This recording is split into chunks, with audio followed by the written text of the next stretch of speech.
Ang intermittent fasting should not be done right away. Sa mga nagsisimula pa lamang po dito na excite kayo, nag-join kayo sa group, nakikita nyo yung mga tao, sabi nila, oh ako 18-6. Ibig sabihin 18 hours sila nagfa-fasting, 6 hours kumakain. Yung iba nagsasabi sila, oh mad, 1 meal a day. Tapos gusto nyo rin gayahin, na-excite kayo, nakita nyo yung mga results nila. Now, if you haven't done low carb first, problema po. Bakit po ba? Kasi napakaraming side effects. So if you have not tried low carb muna, to go relatively lower carb, and you know when I say low carb, there are different degrees naman po niyan. Hindi naman kailangan na super restrictive. Again, as I always tell you, respect the wisdom of your own body. Yan ay biniyayaan ng Panginoon ng kanya-kanyang kapasidad. Iba't iba ang katawan natin. That is why not one size fits all.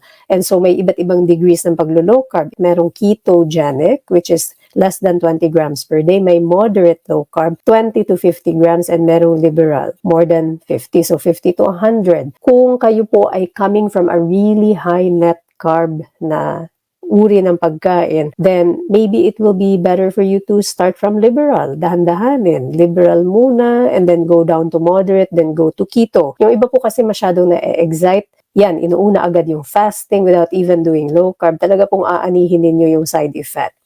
And some people will go like completely keto without first doing, let's say, yung liberal muna, and then ayan na naman po yung side effects. Lalong-lalo na pag hindi po natin inaral, yung pundasyon talaga po, the basic foundation is understanding yung food guide muna, ano yung mga pwedeng kainin. Ikalawa, ano yung protein requirement mo. Kasi pag kinukulang yun, talagang marami kang mararamdamang side effects. Panghihina, nahihilo, nagka-cramps. And so, understand the basics, understand kung ano dapat kainin, understand kung ano dapat unahin, like in this case, low carb muna, transition po, learn about nutrient-dense meals dito sa grupo natin, kaya ina-encourage ko kayo mag-join kasi may welcome package po dyan.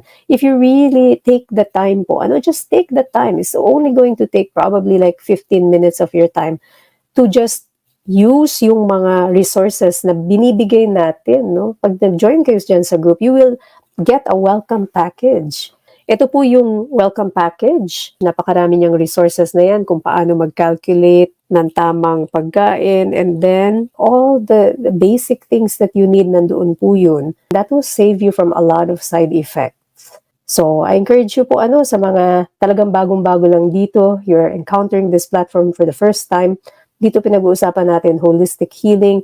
I really encourage you to learn, educate yourself po. Ang dami ko ng libreng videos po, nandyan lahat yan sa YouTube.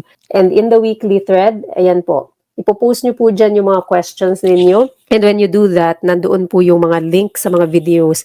Pinopost po ng ating mga admin para po hindi na kayo mahirapan maghanap. But kung tsatsagaan nyo lang talaga sa YouTube, you will see that po.